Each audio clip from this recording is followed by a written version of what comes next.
8h12, voltamos com o Folha no Ar, primeira edição, oferecimento Clínica Proteus e Laboratórios Plínio Bacelar.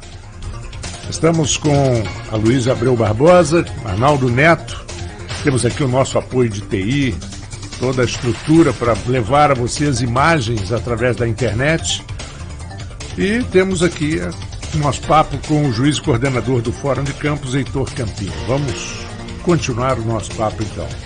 Heitor, acho que a gente adotou aqui uma tática errada aqui nessa entrevista. A gente começou no local, foi para o Nacional, vamos ter que voltar para o local, logicamente, que somos um programa de rádio regional, né? Então temos que priorizar a região. Mas antes de esgotar o Nacional, que é uma coisa que me parece assim, porque é inevitável, vocês, a magistratura, vocês alcançaram um papel na sociedade brasileira que talvez vocês não quisessem, não estivessem preparados para assumir, mas a história, ninguém manda nela, a história tem engrenagens próprias, né? E desde a Lava Jato, sem sombra de dúvida, vocês assumiram o papel de protagonismo com o descrédito da classe política, legislativo e executivo, dois poderes em crise. É natural que o terceiro, nesse equilíbrio, da repartição dos poderes, ele assume um papel de protagonista. Agora, quer dizer, você quando você está ali em crise, teve impeachment de presidente, depois um presidente que assumiu, um vice, chegou a ser preso também, né? Você tem um presidente eleito, aí abre crise com o Congresso para troca de farpas, para aprovar reformas necessárias ao país. Não estou aqui discutindo se a proposta é boa, se é ruim, mas as reformas são necessárias. E aí, quer dizer, o Supremo, nesse momento que talvez fosse a hora de seu equilíbrio, né, que está faltando, o Supremo às vezes se assoda e passa a ser ele mesmo também, em vez de botar panos quentes no sentido de estabilidade institucional. O Supremo, ele estica a corda também. Isso não é perigoso? O Supremo, ele está agindo dentro lá do conceito que ele entende que tem que atuar, né? Ele abriu lá a questão do inquérito e vai atuar dentro da legalidade lá, vai para plenário, eles vão decidir. Eu acho que de toda forma é salutar. Eu acho que só acho que tem que o plenário se manifestar, o plenário definindo para o Brasil. E aí, se a classe política entender que não está adequada, ela tem também instrumentos para definir outra forma de muda a Constituição. O político, ele tem esse poder, né? Porque o Toffoli, o Dias Toffoli, presidente do Supremo, se fala muito que ele foi... É fato, né? Ele foi colocado no Supremo, Marco já falou, indicação política, a gente debateu aqui. Você falou que é a reprodução do modelo estadunidense, né? Uhum. Que está correto, enfim, tem uma tradição. É uma questão política, né? Sim, mas advogado do PT, advogado geral da União, lobby de Zé Dirceu, ele é guindado ali pro Supremo. E eu falo até pessoalmente, eu sempre tive uma visão, opinião pessoal, uma ressalvas ao Dias Toffoli. Mas ele me pareceu, depois que entrou ali na presidência, né, que ele havia assumido a sua responsabilidade institucional. Esse é o meu papel, vou aqui, né, teve aquele problema lá com o filho lá do Bolsonaro, Eduardo, falou um negócio do cabo do soldado para fechar o Supremo, enfim, pareceu, e aí sai com essa coisa agora que claramente, é uma opinião minha, mas me parece assustado, né, com o que pode vir aí, né, em relação a denúncias, né, essa coisa da Odebrecht, enfim. Porque há que se lembrar que a antagonista e a Cruzoé fizeram antes uma matéria de relações do banco com a mulher do Toffoli e tal, e agora sai essa coisa aí do amigo do amigo, que é... Isso não pode parecer a impressão de que o Supremo, ou pelo menos o presidente, está um pouco assustado, enfim? Eu acho que não, eu acho que ele instaurou lá, na frente dos 11 ministros, o inquérito para analisar se havia ataque ou não ao Supremo, e eles têm que deliberar. Acho que o principal é isso. Acho que a sociedade civil tem que pedir para o plenário se posicionar. Pode, não pode? Pode como? Enfim, base legal ele tem para atuar. E o Toffoli, a história dele no Supremo, os julgamentos dele são bons. Né? Ele não é um ministro, é um ministro de julgamento. Não é um ministro que a gente pode falar que não tem conhecimento jurídico. Não, ele é um ministro, cumpre a função dele bem. Não é tecnicamente, ele é um cara que tem, né, um senhor que tem capacidade intelectual, jurídica, cumpre a função dele. Adoro citar o Kelsen, né? Todo voto é o Kelsen. Coitado do Kelsen. Mas enfim, você, falando agora da sua experiência, você, antes de ser juiz aqui no Rio de Janeiro, você foi juiz em São Paulo, né? E até é inevitável fazer a analogia com o Toffoli, porque você passou no concurso que o Toffoli foi recusado 2 vezes, né? Que é juiz de primeira instância em São Paulo. Quer dizer, não falando que é referência, sei que você vai passar ao largo da referência do Toffoli, mas como é que foi essa experiência em outro estado antes de vir para cá? São Paulo é um estado interessante, né? Eu trabalhei lá 3 anos, trabalhei lá pelo interior. É uma justiça grande. O paulista ele fala que ele não é justiça estadual, ele é justiça bandeirante. Eles falam que eles eram, né? Eles que foram para o interior do país lá naquela época, e é uma justiça bem fechada, é uma justiça bem interessante. Eles têm um problema sério hoje em dia lá, é o julgamento de 2º grau.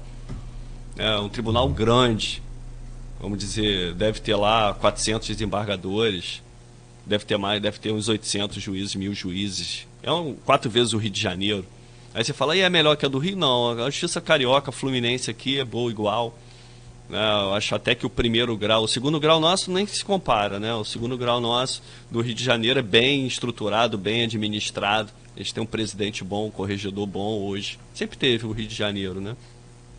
E a gente tem só que estruturar um pouco mais o 1º grau, né? E acho que vem isso agora com a digitalização aí, com a automação.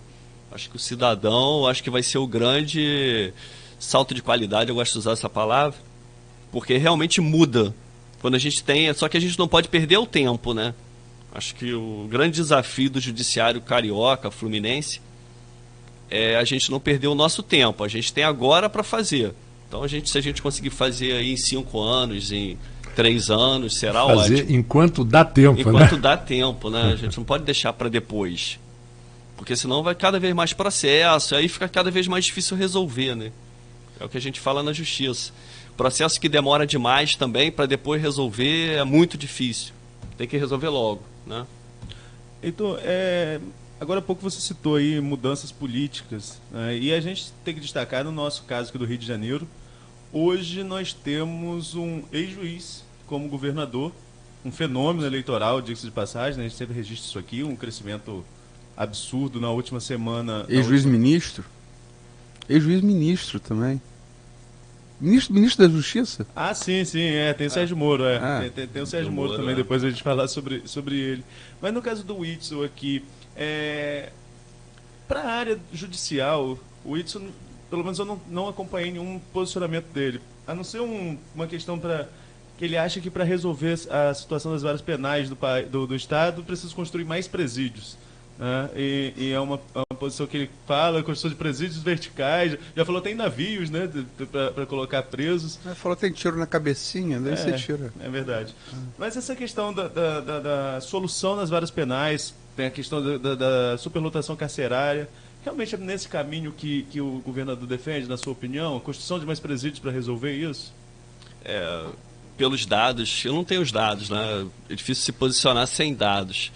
Mas a população carcerária do Rio é grande e a violência do Rio, realmente a gente vive uma guerra civil lá, né? Se o Brasil fosse realmente uma federação, talvez a lei no Rio de Janeiro seria a mais dura do estado, se cada estado tivesse seu código penal, né?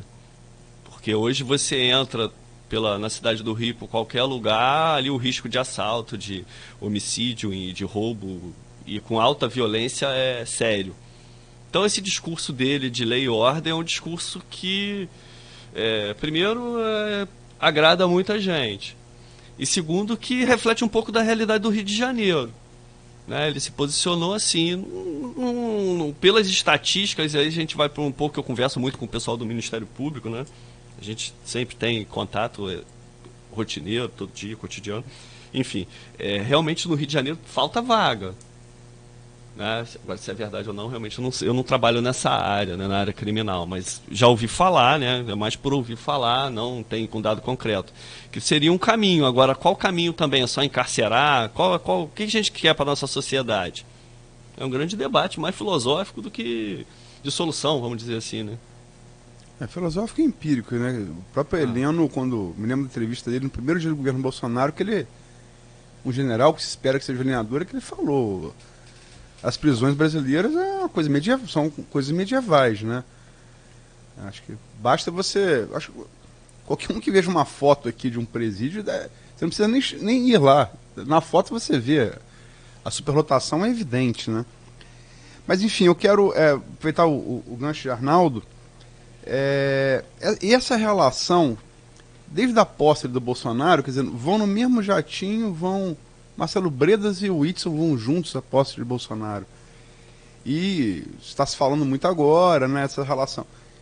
E o Whitson na campanha, inclusive eu fiz essa pergunta a ele na entrevista que a Folha da Manhã fez com ele. Eu pergunto a ele, assim, diretamente, se a eventual eleição dele, na época ele nem se cogitava isso, mas se a eventual eleição dele significaria trazer a Lava Jato da função executiva à Lava Jato. E ele afirma que sim, que era isso mesmo que ele estava pretendendo. Eu não esperava, para ser sincero, que ele vencesse essa eleição quando eu fiz a pergunta. Mas ele venceu. E a aproximação dele com o principal nome da Lava Jato, do Rio, hoje talvez do país, com a ida de Moro para o Ministério da Justiça e Segurança, é o Bredas. Não é uma relação, enfim, estranha. Acho que não, eles são amigos, né? A história que eu ouvi falar assim também, vejo pela imprensa, eles são amigos, eles se conheceram no trabalho. O Bretas é um juiz que está à frente de grandes processos lá da Justiça Federal e está julgando o Cabral, enfim, a política fluminense está toda lá na Justiça Federal e no TRF-2, que é bom, que é um tribunal sério, né, sempre foi, duro. E a função do Whitson, ele tem, eu acho que a grande dificuldade, eu não me preocupo muito com a questão da Lava Jato, não, porque a Lava Jato é um natural, né, no seguinte sentido, a seriedade tem que valer para o governo e tudo. A questão é a questão administrativa, ele tem que ter, né, não sei se ele tem, especialização para governar, né, o juiz ele não é treinado para governar, ele deve ter se qualificado, né, se perguntar ao judiciário se ele é bom de administração, poucos são, né? Eu estou hoje diretor do fórum, a gente passou lá bons juízes de administradores, teve o Paulo Assede, depois o Ralph Manhães, agora eu vou ficar um tempo. Eles têm alguns que sabem administrar, esses dois sabem. Agora, administrar um estado complexo igual o Rio de Janeiro, com royalty, com conflito, a gente exigir praticamente o impossível, solucionar um estado. Ele tem que tentar melhorar alguma coisa. Acho que a função dele é essa. Ele entrou em um governo de esperança e ele tentar melhorar, ele entende de lei, ele pode focar em lei, pode focar em alguma coisa de segurança pública, né? Ele tem exemplos da Lava Jato, é isso. Agora, você falou aí da sua experiência como diretor do fórum, você citou os seus antecessores, prova que esse lado político também é importante até para o judiciário, aí, quer dizer, na outra parte aí dessa proximidade entre o Whitson e Bredas. Mas você já havia falado, se não me engano, no primeiro bloco, que o magistrado ele não tem necessariamente experiência administrativa, são duas coisas diferentes. Como é que é essa experiência para você, né? Você, como juiz, você tem função administrativa, você está com duas varas, titular de uma, está tentando resolver os problemas da outra, que é uma vara complicada, que a gente falou aqui, que é a Quinta Cível, né? Mas a função administrativa, como é que está sendo para você isso?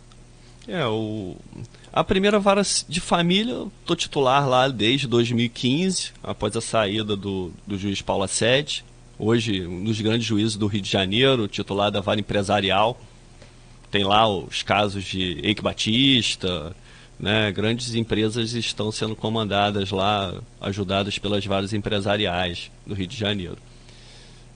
E a primeira vara de família ela anda bem, não é um problema, né? Eu tenho a parte administrativa, eu sucedi ao juiz Ralph, lá está bem estruturado também.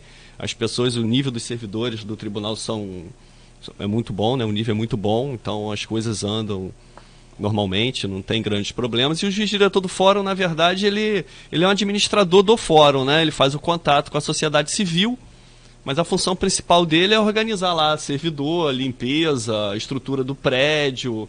É mais uma espécie de função de síndico do Fórum de Campos. Tem sim uma função de representação também, né? Ele representa lá, é um longa-manos que a gente fala do presidente do tribunal, que hoje é o desembargador Cláudio Tavares de Mello. E vai se fazendo, é interessante. Já a Quinta Civil é um problema que todo mundo sabe, né? A Corregedoria veio aí para tentar ajudar a solucionar, e eu acho que até o final do ano vai estar bem melhor, né? Vai vir juiz titular, e enquanto eu estiver lá à frente, os advogados lá podem ter certeza que vai ter empenho meu e de toda a equipe lá, os servidores são muito bons, dá para melhoria lá, atender melhor o público, enfim. Eu falo em relação especificamente à parte administrativa, porque eu te digo minha experiência como diretor de redação. Se fosse só pauta, escrever, titular, seria ótimo. Mas tem que ver motorista, fotógrafo, não sei. Isso é muito chato. É muito esforço para produção nenhuma. Você tem só que ficar, né, ali amarrando as coisas. E é muito desgastante, é muito chato. Eu digo que para mim a experiência administrativa é muito cansativa, imagino que deva ser para você também, ou para qualquer pessoa que tenha... Lá no fórum as coisas andam bem, porque é bem seccionado, é bem separado, né? A gente tem o setor policial, que é o policial Barcelos, ele organiza a parte de segurança. Tem a parte administrativa, que são os terceirizados, tem também um gestor, e tem lá a pessoa do problema que resolve mesmo, é a diretora, são duas, a Fabiana e a Suzana. São servidoras do tribunal que tem lá essa expertise. Então vem para mim para solucionar algum problema muito sério. O dia a dia mesmo anda sozinho, né? É uma coisa que a gente aprende. No piloto automático. Já está no piloto automático. Eu peguei uma coisa bem no piloto automático, né? Porque uma coisa que o Marco até citou aqui na entrevista com Fátima Castro, que a gente falando sobre a questão do Serra, no Ministério do Fernando Henrique, que não foi um médico e foi considerado até hoje como um dos grandes ministros de saúde da história do mundo, né? Porque ele quebrou a patente do AZT e distribuiu de graça para a população, né? E criou a lei dos genéricos. Sim, e era um cara não médico que foi um grande ministro da saúde. Quer dizer, eu, no caso, falo de formação, porque se fala muito... A gente entrevistou também, vai entrevistar médicos aqui, pessoas da área de saúde, tem Macou amanhã, que você não precisa ser médico para você ser um grande diretor de hospital. A gente tem o cara tem sempre que ser médico. Ser um grande gestor. Um grande gestor, exatamente. Daí essa analogia, quer dizer, a magistratura com a administração. Existem casos em que a direção do fórum seja feita por um gestor sem formação ou não? Não, é possível? Culturalmente aqui, do Tribunal de Justiça, é possível, né? Mas no Tribunal de Justiça são juízes mesmos que assumem essa função. Tem que ser ou não? Tem que ser. Então não cultural, é possível. Né? Não, é possível, mas não há vedação. Não se faz, mas não há vedação. Geralmente, né, eu acho que um fórum que deve ser dificílimo de governar, né, de administrar, deve ser o Fórum do Rio. Aquele lá, o diretor do fórum de lá, realmente ali, pelo volume de gente que passa, 10 mil pessoas por dia, é uma coisa enorme lá. Lá deve ser bem complicado. E deixa eu fazer uma pergunta que também é local. O Juizado Especial de Fazenda Pública, que é um pleito aí também dos advogados. Como é que você vê isso? É possível que saia? É uma coisa distante ainda? Quer dizer, porque desafogaria as varas cíveis, né? Também. Todos os juízes de campo são favoráveis a esse pleito. A gente já postulou ao tribunal e não conseguiu. Uma nova... O juiz aqui, eu acho que eu posso falar pelos colegas sobre essa questão. eu acho que podia ter uma união aí, juízes, promotores, advogados, para buscar isso no tribunal. Né? Niterói tem esse juizado fazendário. Campos seria ótimo. Né? Até porque o grande problema das varas cíveis, aí voltando para o problema da cidade, que são as varas cíveis, é a questão relativa aos remédios da prefeitura. Né? Onde o juiz hoje virou um secretário de saúde. Ele fica distribuindo de remédio, bloqueando dinheiro público, né? Atendendo a população, claro. Mas essa função não é do judiciário, essa função é do secretário de saúde. Né? Ele tem que se organizar, ele tem... isso qualquer secretário, estou falando genericamente, o secretário do Rio de Janeiro, de Campos, de qualquer cidade. Eles têm que se organizar para que tudo passe por lá. A dúvida que tem que vir para a justiça e não o inverso.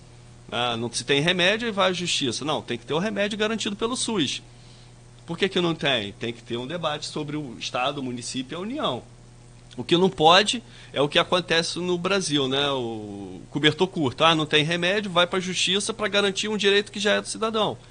Então, isso aí é que eu acho que a gente tem que mudar. Isso atrapalha o trabalho de todo mundo. Tanto do judiciário quanto do executivo, né? E o atendimento da população também não chega a ser adequado. Porque quem trabalha em gestão de saúde também sempre fala isso. Muitas vezes, tipo assim, a pessoa precisa do remédio para um paciente. Aí entra a justiça. A justiça dá a decisão. Você tem que cumprir, porque a decisão judicial não se discute, se cumpre. Mas o juiz, ele decide aquela causa. Ele não tem conhecimento, quer dizer, dinheiro você não tira, não tem pé de dinheiro. Você tira o dinheiro de algum lugar que estava contingenciado, de repente, com uma coisa mais emergencial do que aquela. Quer dizer, que ele avalia, pelo menos como médico, como gestor, que seja mais... E aí vem decisão e quebra todo esse planejamento do executivo. Como é que você vê isso? Você que está Esse é o grande debate. No Rio de Janeiro se resolveu isso através das câmaras técnicas. O que é a câmara técnica? Antes do juiz dar essa decisão, né, ele analisa se aquele remédio é adequado e manda para o médico para falar se realmente aquilo ali é garantido pelo SUS ou se não é. E aí ele tem embasamento teórico e técnico. Né? Isso existe na capital. Em Campos existe agora a câmara técnica também da prefeitura. Mas pelo que eu verifiquei aí, né, os ouvintes podem esclarecer melhor, quem é dessa área, mas isso só atende às ações da defensoria e não de advogados que postulam esse remédio. Agora, esse é o problema que você tocou aí, essa é a questão. Até que ponto o judiciário pode bloquear dinheiro e evitar que se faça uma política pública de saúde. Né? Por outro lado... Pode determinar como seja feita, né? Por outro lado... tem argumentos para toda a questão, dizendo enquanto se gastar em outras coisas menos importantes, o judiciário vai continuar fazendo isso. Aí a gente chega a perguntar, o que é coisa importante? É ponte, é escola? Conceito, né? O conceito é uma coisa difícil de definir. Então, o Supremo já está com ação sobre isso, para definir exatamente qual vai ser a atuação do juiz frente à questão de remédio, tratamento de saúde. Né? Isso aí é um debate político sério, porque tem município que, por conta de um cidadão, não que ele não mereça, claro, mas você evita o atendimento de 200. Né? Exatamente. Arnaldo, vamos à última pergunta? Pode ser. O senhor citou mais cedo, quando a gente falou do Whitson, a questão de administração, e falou entre os itens da administração a questão dos royalties. Sei que eu vou fazer uma pergunta que dificilmente vai poder ser respondida, mas tem uma discussão aí que está pautada no Supremo Tribunal Federal sobre a redistribuição dos royalties como uma ação direta de inconstitucionalidade. Não sei até onde o senhor poderia responder e se o senhor tem uma opinião formada sobre isso, sobre a inconstitucionalidade dessa nova partilha dos royalties que interferiria demais, sobretudo na nossa região, como produtora de petróleo. Essa matéria está pautada no Supremo. Sou parcial para definir isso, né? Até porque eu sou da região aqui. De tudo que eu falo do royalty, que eu acho que o mais importante que eu posso falar é que a gente tem que olhar para o futuro, porque uma hora realmente o royalty vai acabar, né? A gente precisa que os administradores sejam mais sérios na aplicação do dinheiro, né? Nosso. Aplicar melhor. Agora é o grande debate político aí. Agora, o julgamento do Supremo realmente pautar isso aí, eu não é o processo sob júdice, é vedado lá pela lei orgânica falar sobre essa questão, né? Realmente tem que seguir esse caminho, né? Mas a gente tem que buscar a melhor aplicação do dinheiro público para atingir a população. Mas é questão do Pacto Federativo que vai ser discutido, eu acho, né? Pacto Federativo. Os efeitos também, né? Porque o royalties tem muito a ver com o efeito da retirada do produto. Então a gente sofre consequências em razão disso. E aí, só para botar, desculpa, Marco, que o Carlos Alexandre, que teve lá no Supremo, foi assessor do Marco Aurélio, ele fala, quer dizer, eu sou de Campos e tal, professor da UERJ também, e ele fala que, embora ele seja defensor de Campos e do Estado do Rio por obra, mas ele não vê inconstitucionalidade, porque a Constituição fala que tem que ter o royalties, mas ela não fixa esse percentual. E a nova lei de partilha aprovada no Congresso, ela não muda o que está na Constituição. Ela vai no percentual. Redistribui o percentual. Quer dizer, então, ele fala, isso o legislador ordinário, o Carlos Alexandre, pode fazer. Ele não pode mudar interferir na Constituição, mas o percentual não está na Constituição. Que é o que vai ser. Acho que no fundo o que talvez seja feito é uma compensação da União, que recebe uma parte dos recursos para tentar. Porque realmente, se a gente ficar sem isso do dia para a noite, é insolvência do município. Dos municípios e estados. Dos estados, com certeza. E a gente tem um caso sério aí do Rio Previdência, né, que é baseado muito na questão dos royalties do Rio de Janeiro, né, os aposentados. Então é uma matéria complicada que o Supremo vai se debruçar. É verdade. Bom, desculpa, Marco. Nada, imagina, 8h38, nós vamos encerrando aqui esse segmento e o nosso papo com o juiz e coordenador do Fórum de Campos, Heitor Campinho, agradecendo muito a sua presença. Você chegou a dizer, eu nunca fui entrevistado, como é que eu faço? Você deu aula. Então, é um sinal de que você sabe, ou sabia e não sabia. Não sabia que sabia. Não, eu fiquei, nas duas primeiras respostas, foram 3 frases, eu falei, rapaz, eu vou ter que ter 100 perguntas aqui. Eu fiquei assustado, mas aí depois foi ótimo. Isso parabéns, para um entrevistador, a pior coisa é o entrevistado que fala pouco. Ou aquele que fala demais e que não... Não, porque política aqui também tem isso. Você faz uma pergunta, se deixar, você faz uma pergunta, o cara faz os 3 blocos na resposta. Você sai para tomar o café e deixa ele com o microfone aberto. Muito obrigado, Heitor, pela sua presença. As portas dos estúdios da Folha FM estão sempre abertas. Tudo que você precisar divulgar e informar a todos nós. Eu queria agradecer também a oportunidade, o Arnaldo, o Marco Antônio, o pessoal de apoio, a Luiz, né, dizendo ainda uma coisa interessante que pode ser divulgada aqui. O tribunal hoje ele tem o que a gente chama de ouvidoria, né, que o advogado ele usa muito, tanto para pedir apoio ou para fazer críticas, mas o atendimento é satisfatório, né? Então todo mundo que quiser alguma informação, que buscar alguma ajuda, né, porque na vida todo mundo precisa de ajuda, que é uma solução para a sua vida, que tem seu processo, a ouvidoria é um caminho.